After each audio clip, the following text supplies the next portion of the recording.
Welcome to today's episode, where we welcome Kautilya, the head of marketing, to decode the marketing mindset of Shiprocket.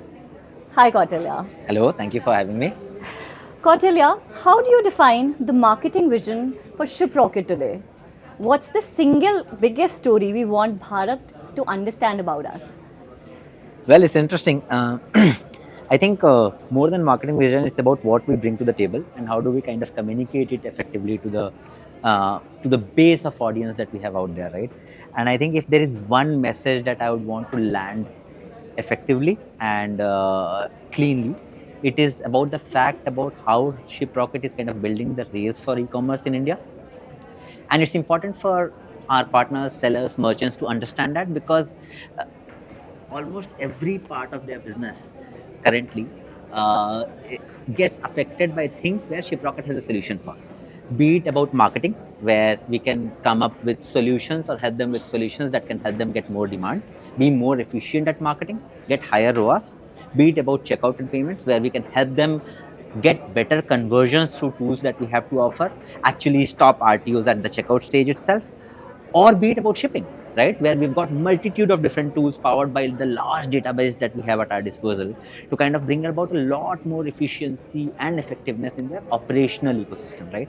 So there's a lot that Shiprocket has to offer, and I mean the way we are able to effectively take that message across out to the ecosystem is, I think, will be our key focus in the upcoming days. Interesting. All right. How do you ensure our communication resonate equally with our first-time sellers, scaled e-commerce brands, and customers?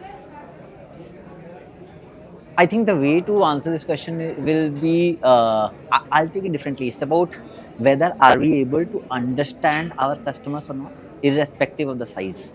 I mean, if I'm able to understand my seller who's kind of starting out their business well enough and able to talk to them in the language that they resonate with and give them benefits that they are looking for, the message will land, right? It's about whether I'm able to put myself in the shoes of the customer and then understand what exactly is it that they're looking for. Similarly, for enterprises, I mean, they are facing their own set of challenges. They're facing their own set of inefficiencies that they want to kind of get rid of, right? It's about the challenge over here is not about one message that will resonate across with different kinds of customers. The challenge here is how do I identify the right solution for each sets of these customers and then are able to identify the right channels to take that message across. It will never be about uniformity. It will always be about, am I customer backwards? Am I understanding what exactly do they need? And then am I able to translate that need into a solution that Shiprocket has to offer, and then take that across to where they are present. If I'm able to do the job, then marketing is So fundamental. understanding your customer is extremely important here, Absolutely, right? that's the crux of marketing. Absolutely. Right. All right. So it is said that marketing for B2B is tough. So what goes behind creating those communication that your audience understands?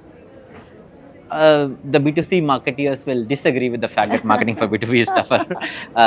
And thankfully, I have been on both sides. I've been a B2C marketer, I've been a B2B marketer. And I fundamentally, I am a firm believer in the fact that marketing is marketing.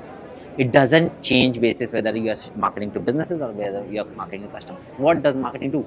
Marketing is a demand creation vehicle, right?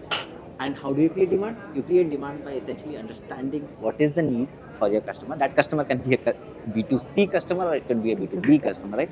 If they are able to understand their need and then translate the solution that you have to offer in their language, you win. Simple as that, right? People say B2B is slightly tougher. I think it primarily comes up from the fact that the channels for reaching out to B2B audiences are not very evolved, which means that marketing is slightly harder in terms of channel choices, right? But in this new age, in this new world, I think that problem is also kind of going away because of the depth to which digital is present, especially in India, right? Is I think you are only limited by your imagination in terms of how you can craft an effective message and take it to your end consumer. So again, I don't know whether I answered your question, but the nuance when it comes to B2B marketing is effectively in terms of channel choices and how are you becoming sharper in terms of using those channels effectively. But yeah. Got it. All right. So my next question is, what's one leadership belief that has shaped how you build and guide marketing teams? Uh, as we covered in the previous part of this conversation as well, right? Marketing eventually is about focus on the customers. Um, the one thing that I always kind of continue my team to kind of push, right, is to ensure that they don't lose that focus.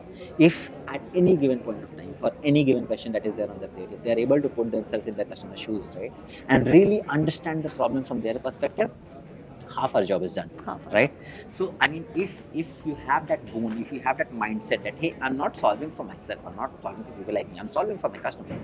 So if I'm able to spend time with my customers, really understand them inside and out, that kind of gives me a superpower that will anyways elevate me from everyone else around me, right?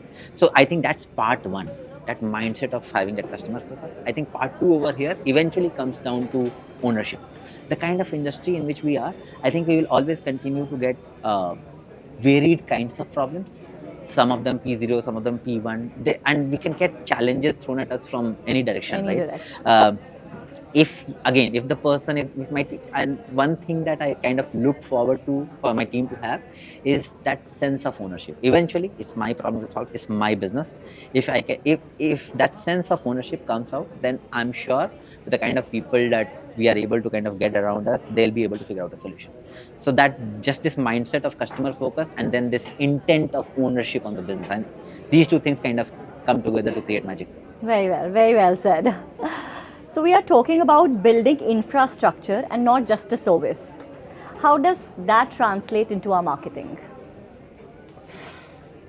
It's it's a complex question, because I think what we are trying to do here is we are trying to bring two things together. One, what are we building as a product, right? The customer is least focused about what you are building as a product. The customer is focused on, are you able to solve my problems or not, right? And my job as a marketeer is to understand what they are looking for. If I take up my product stack and take it out to my customers, more often than not, I'm essentially preparing myself to fail. It will not work. Like, it's like saying that, hey, there's this meme going around, right, where PM says, why is the customer behaving like they have not read my PRD? As marketer, I can't do that, right? So I can't have that lens of product on marketing. Or the lens always needs to be, what is the need and how is it that I'm kind of solving for that need? So be it infrastructure, be it service, be it operating system, be it rails, my language always has to be the same as my customer's language. And then kind of communicate to them in terms of what they need, what their asks are, and how is it that I'm adding value I'm to adding them value to. or their business. Beautifully said. All right, so what do you think about category creation, especially positioning Shiprocket as an ecosystem, not just a logistic partner? I think it's beautiful, right? Actually, I don't have to work too hard towards that, because essentially the charm over here is in the space in which we are operating. The D2C world in India is kind of going through a boom, right? And it's not going to stop anytime soon. It's just about the factors and the metrics that have kind of come around this ecosystem. We know we'll kind of continue to grow significantly, right? Year over year over year. So D2C in itself is growing, right? The fact about creating this ecosystem, right, creating a category, I don't have to create that category, right? The category is kind of booming. How do we see ourselves? We see ourselves as fundamentally as partners to that ecosystem. We are there to understand and really solve for the challenges that they are facing. So we kind of co-create. We work with them to then figure out what are the kind of solutions that they need, build those solutions, and then take it out to the market, saying that, hey, there is something for you. Look at anything, right? In India, addresses are a challenge. Address quality is very bad, right? Then how do I ensure, and that primarily leads to high RTOs, which is fundamentally affects any D2C business, right? My job to be done, okay, how do I make this problem easier and reduce the complexity of this problem for my D2C service? Okay, let me look at the millions of data points that I have at my disposal and actually give a score to those addresses and tell it whether that address has a high RTOS or a low RTOS, right? Just ensuring that sellers have this capability, right? They don't need to know what goes behind, but as long as the sellers understand that, hey, this solution is helping me reduce my RTO, that kind of is more than enough, right? And if you can have those proof points, if you can have um, in some form factor, you can help them understand that this is real, kind of works, right? So the job to be done is not creating the category. It's just about partnering with the ecosystem and partnering with the category to help solve for what they are facing, and automatically you will be able to. This is very, very interesting. As Shiprocket is not just helping them ship their product from place A to B, we are actually helping all the e-commerce sellers out there to resolve their big, big problems. Absolutely, right? Yes, absolutely. yes. All right. So, what's one product capability you wish more merchants knew about? Oh, this is this is a question which I can kind of speak on for the next 30 minutes, but I'll keep my answers sharp, right? I think if there's one thing, right, especially my current merchants, I think I would want them to double click on Copilot a lot more. And why am I saying this? I'm saying this simply from the fact that I understand that every minute for my merchants is critical, right? That every minute that they don't spend in operational tasks, in operational hassles, they'll be able to kind of think about how to grow their business better. And Copilot is a tool that actually helps them do that. That helps them save time. They can actually ask questions to my Copilot in natural language, in natural English. They'll be able to get answers from their own dashboards, right? This is kind of a superpower that the merchants are able to get. And I would love for them to at least give it a shot, try it out and see how they are able to optimize time from there. Because eventually, especially for my sellers, time is money. All right, audience. So, Copilot, you must go and check it out on the Shiprocket panel. All right. So, the next question is, how do you see marketing evolving for Shiprocket over the next 3 to 5 years? Marketing for Shiprocket, I mean, the way to think about it is, I don't think marketing will evolve for Shiprocket. Marketing in itself will evolve. Why? Because even think about it. We have been working for quite some time now. Imagine what we were doing 6 months back to what we are doing right now. Yes. The foundations have changed dramatically. Us being able to create that performance marketing agent that we created, right? Imagine the kind of amount of time and energy that we were able to save there, and also how much efficiency we were able to kind of bring from there, right? The number of things that we are able to do to become more efficient, to become more effective because of the tools, because that we have at our disposal, because of the new progress that is happening in the AI world, right? I think fundamentally what will happen is marketing, people will slowly stop spending a lot of time in marketing ops, for lack of a better word, because that will kind of get automated. You will get whatever insights that you have to get, whatever data that you want to get on an automated basis, and people will start working a lot harder towards what I mentioned in the beginning, right? Crafting the right message, selecting the right audience, and then choosing the right set of channels to take that message on, right? So I think fundamentally what will happen is reduced time on operational tasks, which does take a lot of our bandwidth, right? And increased time on things that really matter, which is right message, right PG, right channel, leading to hopefully right outcomes. Absolutely, absolutely. All right. So, in a world of AI, creators and communities are driving discovery. How does Shiprocket adapt? Well, I mean, I think that's the core bone of marketing, right? You adapt basis how your customers are changing. You don't it's impossible for marketing to force their TG to adapt, right? So eventually it will come down to where my sellers are.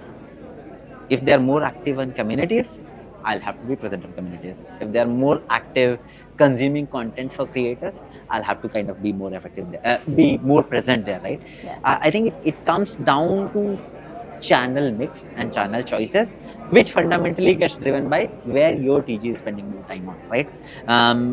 For example, for a brand like ours, it might not make sense going on mass TV, because eventually it's not like you'll not be able to target, you'll get sellers there, but they'll be like 2% of the total audience that you'll reach. That spill will never make sense. So being sharper about channel choices are critical, but eventually I think we'll have to adapt basis how their behavior is changing. And if you ask me to predict how it is changing, there's no one in the world who can claim to do that in the right fashion. Everyone who is trying to do that is actually just giving you can. Yeah. Because it's not possible. It's just not possible. With the speed with which things are changing now, it's impossible to say what will happen 6 months down the line. Forget about 3 to 5 3 years. to 5, yeah. So the focus on TG is kind of will answer this question. Sounds quite accurate to me. All right. So if you had to bet on one marketing channel for the future of D2C, Okay.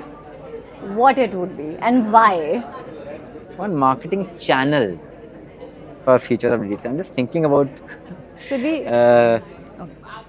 what is that marketing channel. Well, well, I think the answer is kind of hidden in the question itself. It's direct commerce, right? How do people eventually run direct commerce? For direct commerce to be executed, I think you have to be present online in some form factor, right? And I think uh, us being able to utilize that channel effectively and scale in the best possible fashion is the name of the game, right? I think it primarily comes down to, again, where they are, because you Where mentioned they are. D2C, direct commerce, they have to be present online. We have to be able to unlock online effectively for us to be able to win. All right. All right. How do you measure success of a campaign? Like, is it only data or social media engagement or multiple metrics that you track? Success of the campaign is when my CEO says that it's successful. All right. But jokes aside, I think it's never one metric. It's never one metric for success of the campaign. It simply comes down to what your overall objective was and what are the different combination of things that you can look at to measure whether you are getting close to that objective or not, right? Again, so let me kind of make it real, right? If your objective was driving awareness for the product or driving awareness for the brand, right? Now I could take up mass media channels, and then I could kind of blast my ad out there and then ensure that I've got very, very high awareness, but then at what cost, right? So it's about, I think success of the campaign depends on multitude of different things. How close are you able to get to the objective, at what effectiveness. So ROI is as critical as getting close to the goal, and that will never be kind of be taken away from the mix. So I think, as I said, it will be multitude of variables depending on efficiency, effectiveness, as well as getting close to the overall objective of the campaign. Interesting. All right. So, getting deeper into this, let's suppose if you try out a new channel for marketing and there is this issue of higher CAC. So, do you pivot immediately or give some time to that channel to mature? I mean, this is a question that has been foundational to marketing for years now. It essentially comes down to attribution, right? Yes. Why do we say that a channel has higher CAC? Because that channel is failing on last touch attribution. Is last touch attribution the best form of attribution that we have? Of course not, right? I mean, multiple different players, multiple different stakeholders have kind of try to come up with multiple different forms of attribution. People keep trying out different things. Is there anything which has won? No. And that's why the easiest way is to kind of go ahead and use last touch attribution. But the nuance that kind of misses out is, let's assume, let's take Google and Insta, for example, right? Now you could get exposed to 3 different campaigns of Shiprocket on Insta, and then you search on Google, and then you look at that search ad, and you click on that ad, and you convert. Now the question is, should that search ad be the one who should get all the credit? What was the credit that, or the 3 impressions that you saw on Insta had, right? It's not an easy question to answer, but in this age, I don't think just being that quick on taking calls is right. I think the idea is, if you choose a channel to try it out on, it's important to give that time to mature, and it's also important to see what all surround sound effect that channel has had.